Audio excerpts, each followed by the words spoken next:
esté con ustedes. Y con tu espíritu. Lectura del Santo Evangelio según San Juan. Gloria a ti, Señor. En aquel tiempo dijo Jesús a sus discípulos: Yo soy el buen pastor. El buen pastor da su vida por las ovejas, pero el que trabaja solamente por la paga, cuando ve venir al lobo, deja las ovejas y huye, porque no es el pastor y porque las ovejas no son suyas. Y el lobo ataca a las ovejas y las dispersa en todas direcciones. Ese hombre huye porque lo único que le importa es la paga y no las ovejas. Yo soy el buen pastor. Así como mi Padre me conoce a mí y yo conozco a mi Padre, así también yo conozco a mis ovejas y ellas me conocen a mí. Palabra del Señor. Gloria a ti, Señor Jesús.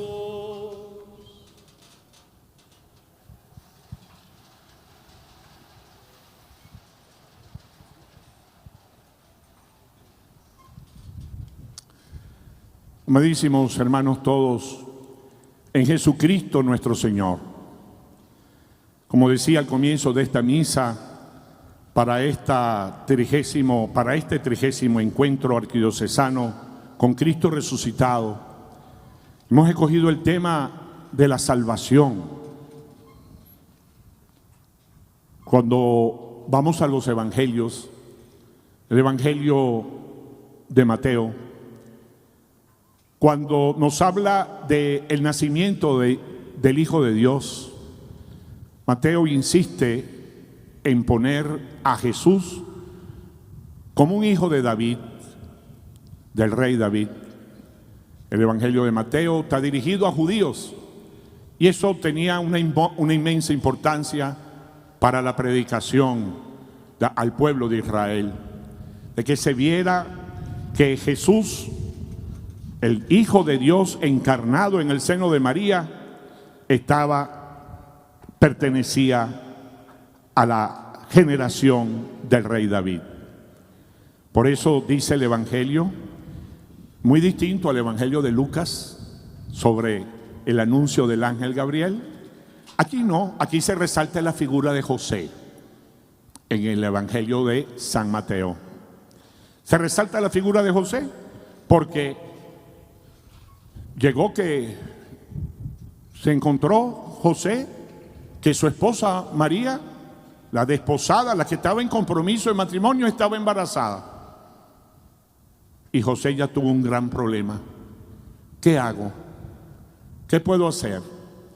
Tenía dos posibilidades: repudiarla en secreto, tal como hizo, o por el contrario, denunciarla en el tribunal, con las consecuencias y la vergüenza en que iba a exponer a la Santísima Virgen María.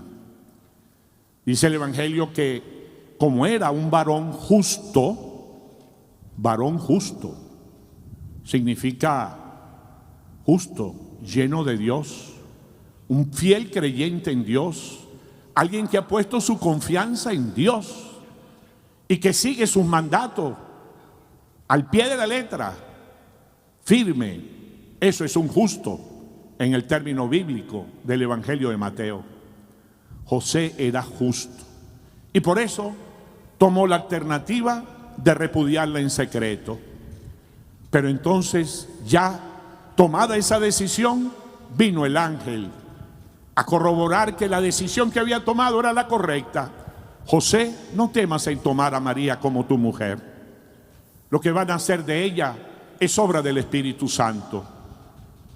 Nacerá y tú le pondrás por nombre Yeshua, que significa Jesús Salvador. Yahvé salva, significa la palabra Jesús. Yeshua, tú lo llamarás Yeshua, porque Él salvará a su pueblo de sus pecados. Así dice el texto. Salvará a su pueblo de sus pecados. Entonces, el Hijo de Dios, Jesús, vino a salvarnos de los pecados, a darnos la vida, una vida nueva, la vida eterna, sí, pero no es que es la después de la muerte, es la vida eterna aquí, porque Dios nos ama y nos ha salvado para allá, para allá. Entonces, el asunto es salvarnos de los pecados. Y la pregunta es, ¿nos interesa que Dios nos salve de nuestros pecados? ¿O el pecado como que no cuenta mucho para nosotros? ¿Qué significa ser salvado de los pecados? Aquí estamos en el punto del verdadero cristianismo, ser salvado de los pecados. Hay un comentario del Papa Benedicto XVI sobre este pasaje del Salvador, que dice que, para que ustedes vean cómo es difícil interpretar para el pueblo de Israel la figura de Jesús. Y hace alusión a aquel episodio donde le traen un paralítico para que lo cure. En ese momento Jesús estaba en una casa de familia y había mucha gente escuchándole sus enseñanzas. Como no podían entrar para presentarle al paralítico, decidieron subirse al techo, levantar las tejas del techo y con la camilla amarrada con cabulla lo bajaron y al paralítico lo posaron enfrente de donde estaba Jesús. ¿Y qué le dijo Jesús? Tus pecados te son perdonados. Tus pecados te son perdonados.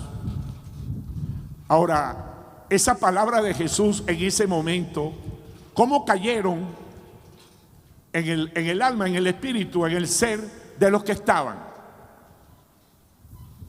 Para los fariseos, los doctores, los que siempre estaban buscando a Jesús para que se equivocara, para dejarlo mal, esa expresión, tus pecados te son perdonados. ¿Qué han dicho? ¿Qué pensaron? ¿Quién se cree este? ¿Quién se cree este? ¿Quién puede perdonar pecado? Solo Dios puede perdonar pecado. ¿Quién se cree este que está perdonándole los pecados a este hombre? Es una blasfemia. Es una blasfemia. Pensaron esto. Pero el resto de las personas que estaban allí, yo sé, casi seguro que si nosotros hubiésemos estado ahí, ese paralítico no vino para que le perdonara los pecados, sino para recuperar el caminar, para sanarse, para que pueda caminar. Para eso es que lo trajeron, para que lo cure, no para que le pida qué es cosa de los pecados, no, que lo cure. Y Jesús nuevamente les da la enseñanza a todos los que estaban pensando, tanto uno como otro. ¿Qué es más fácil decirle? ¿Tus pecados están perdonados? O decirle, agarra tu camilla y vete a tu casa. Fíjense, pues, agarra tu camilla y vete a tu casa. Y el tipo se fue. Es decir, Jesús le dio una enseñanza. Lo más importante son los pecados. La curación viene después. Pero para que sepan que yo sí tengo poder de perdonar pecado, tengo el poder de darle la salud a este paralítico. Anda para tu casa. Anda caminando para tu casa.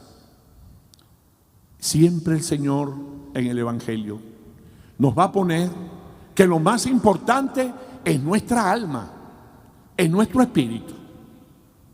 Eso es lo más importante para Jesús. Él viene por eso. Él viene porque nosotros lo tengamos como hijo y sea camino, verdad y vida. Yo soy el camino, la verdad y la vida. Fuera de Jesús no tenemos ni salvación ni posibilidad de ser feliz. No tenemos ninguna posibilidad de ser feliz. Porque ¿En qué consiste la vida eterna? Dice la oración sacerdotal, comienza justamente: la vida eterna es que lleguen a creer en el verdadero y único Dios y en su enviado Jesucristo. Esa es la vida eterna. Creer en Dios, en el único Dios y en su enviado Jesucristo. Fíjense cómo se resume de una manera tan compacta la verdad de nuestra fe. La vida eterna es esa. Luego, la vida eterna no es la vida que vamos a tener después de esta vida. No. La vida eterna la tenemos desde que nosotros abrimos nuestro corazón y Dios es el norte de nuestra vida. Abrimos nuestra existencia a Dios, asumimos la verdad que es Dios y así la transmitimos a nuestros hermanos. Allí es el corazón de la vida eterna. Por eso Jesús le dijo a Marta cuando fue a darle el pésame y después vino la reanimación del cadáver de Lázaro. ¿Cómo le dijo? Marta, tu hermano resucitará. Bueno, sí, yo sé que resucitará en el último día, en el juicio final de la historia. No, Marta, yo soy la resurrección y la vida.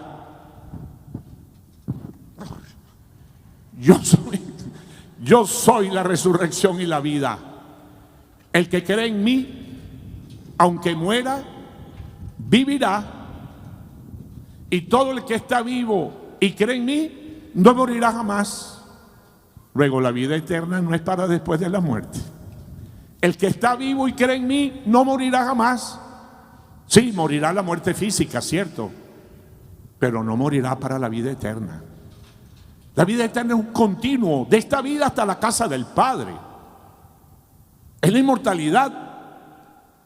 Es la recuperación que tuvimos con la pasión, muerte y resurrección de aquella inmortalidad primera con que Dios hizo a Adán y a Eva en el paraíso.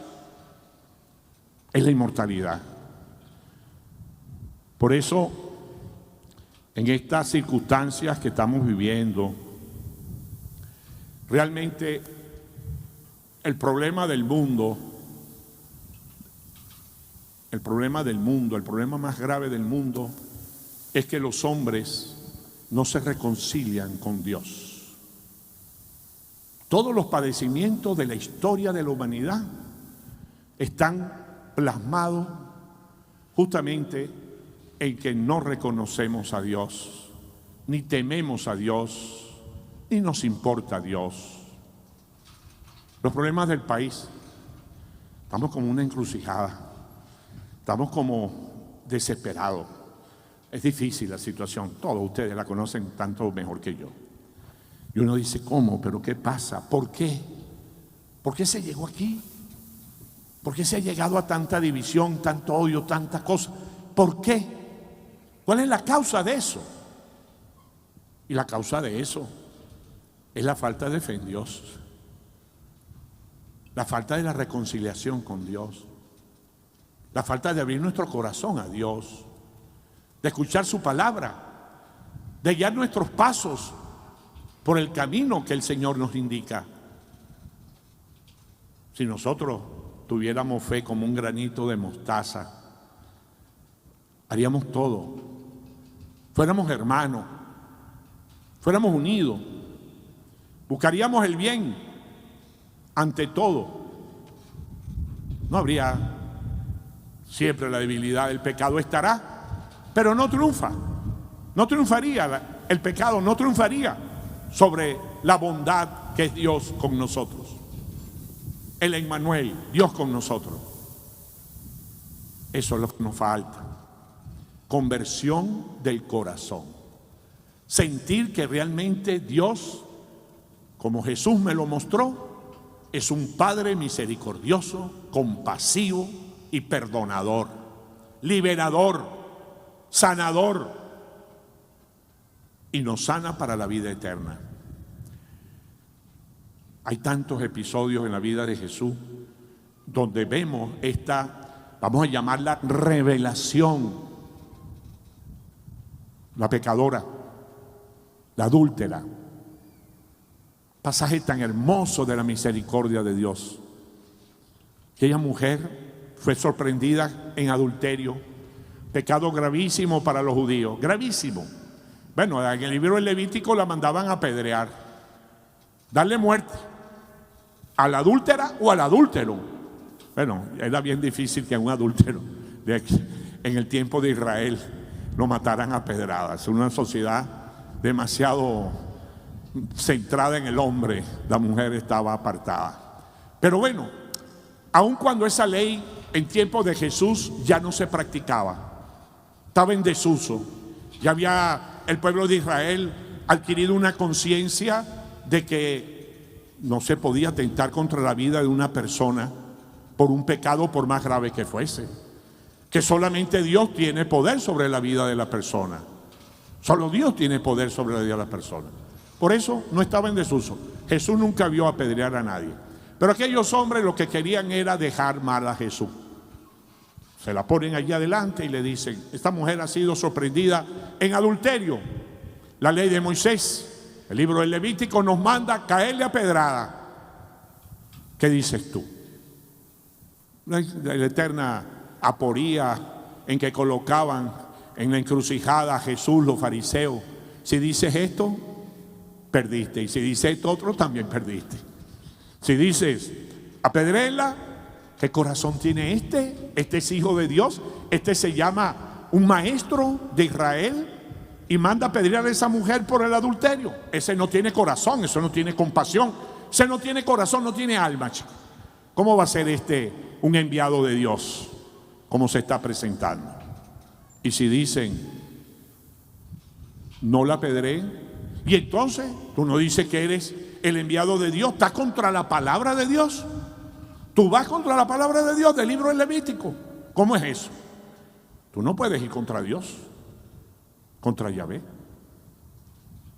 Bueno, viene aquel gesto de Jesús, se incorpora porque estaba escribiendo en la tierra. Imagino que le debe haber dirigido la mirada a todos aquellos y les dice: el que esté libre de pecado, que le lance la primera piedra. No todas las piedras, todas las otras piedras iban a venir. Bastaba que uno estuviese allí libre de pecado, que le lanzara la primera piedra, y después venía todo el bojote de piedra. Todos iban a agarrar piedra, según esto. Pero ya Jesús sabía que nadie de los que estaba allí no estaba libre de pecado. Y se fueron todos, comenzando por los más viejos, dice el Evangelio, hasta los más jóvenes que se fueron de último. Y quedó la mujer sola con Jesús. ¿Y qué le dijo Jesús? ¿La recriminó? ¿La condenó? ¿Por qué hiciste eso? ¿Por qué hiciste lo otro? ¿Por qué? Nada. Mujer, ¿quién te condena? Nadie, Señor. Nadie, no hay nadie. Yo tampoco te condeno. Yo tampoco te condeno. Jesús no ha venido a condenar al mundo, sino a hacer que el mundo se salve por Él. Él es el Salvador.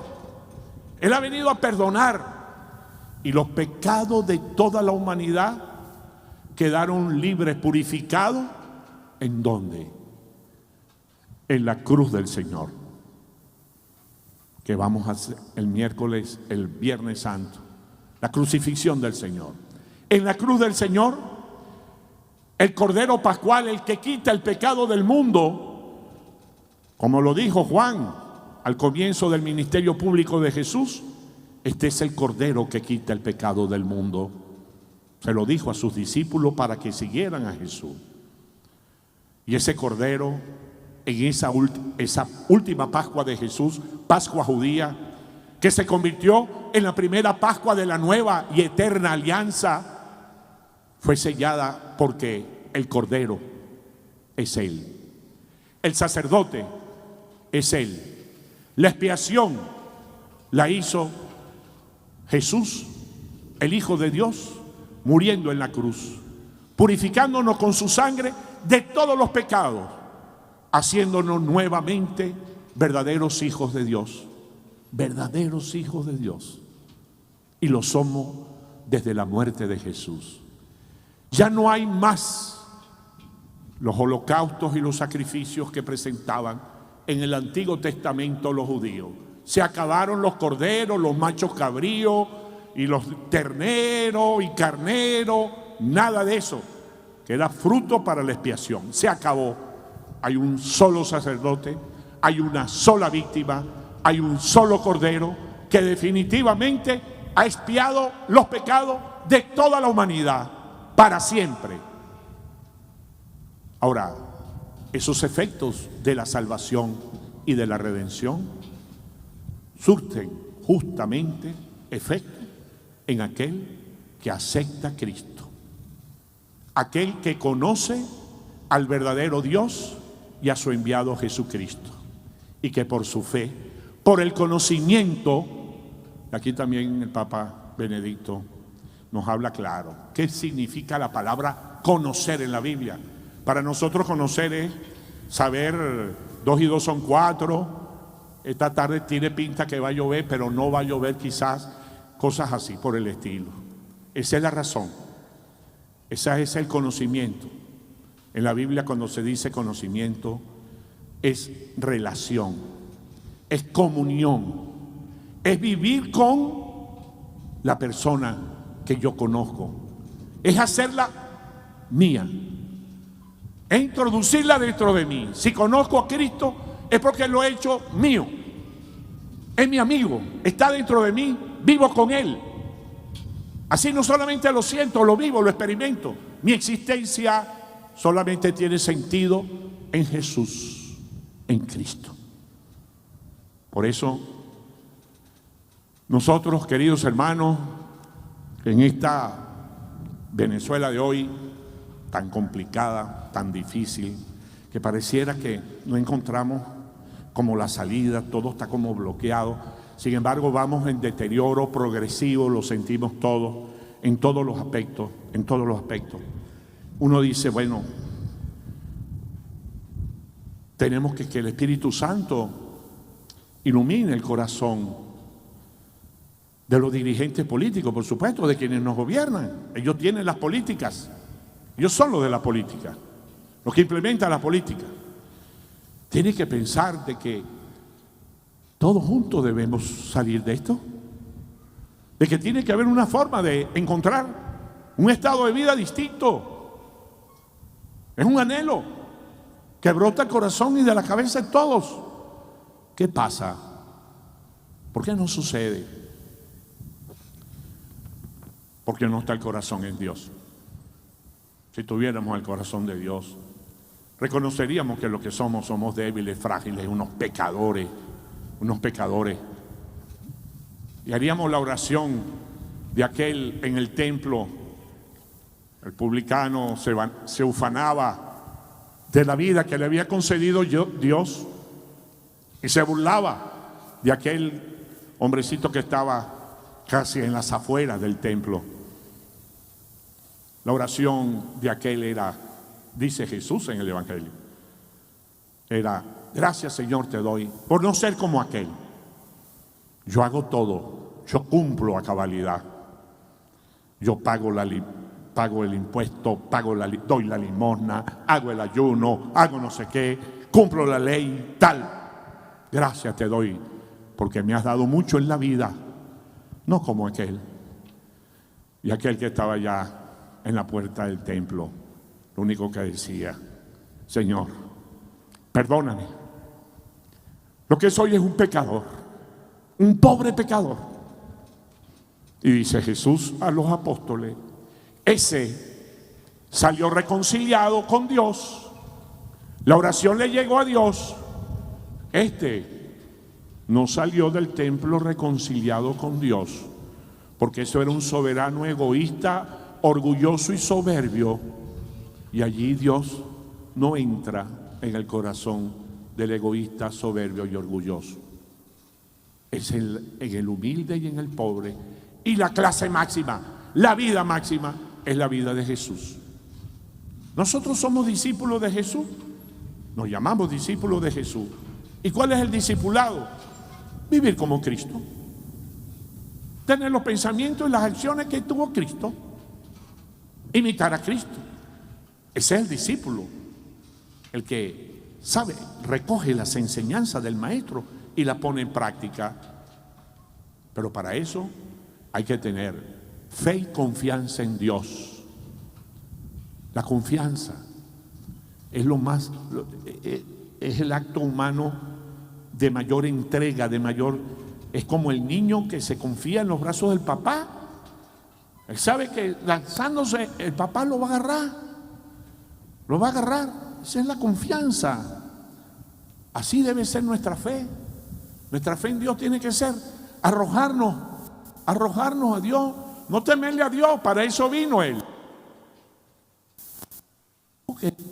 ir a Dios, y después entonces sentiremos verdaderamente la verdadera alegría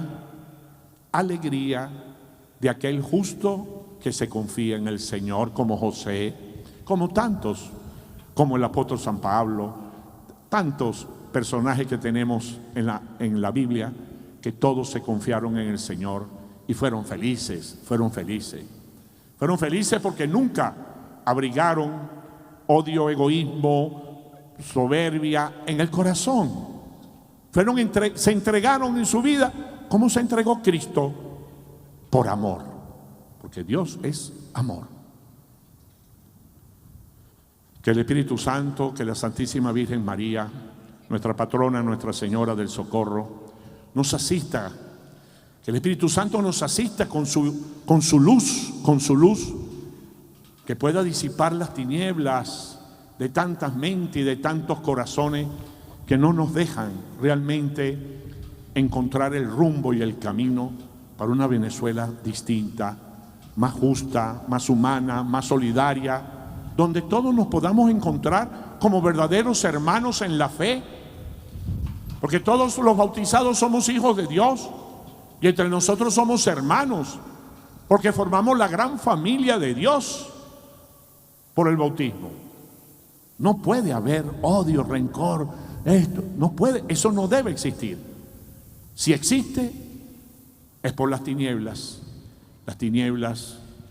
que el demonio siembra siempre y trata de sembrarla en nuestra vida y trata de sembrarla en la sociedad. Pero el único que destruyó al demonio y con él a la muerte fue Cristo resucitado. En Él debemos poner toda nuestra confianza y reconocer que Él es camino, verdad y vida, que es la luz de nuestro corazón. Amén.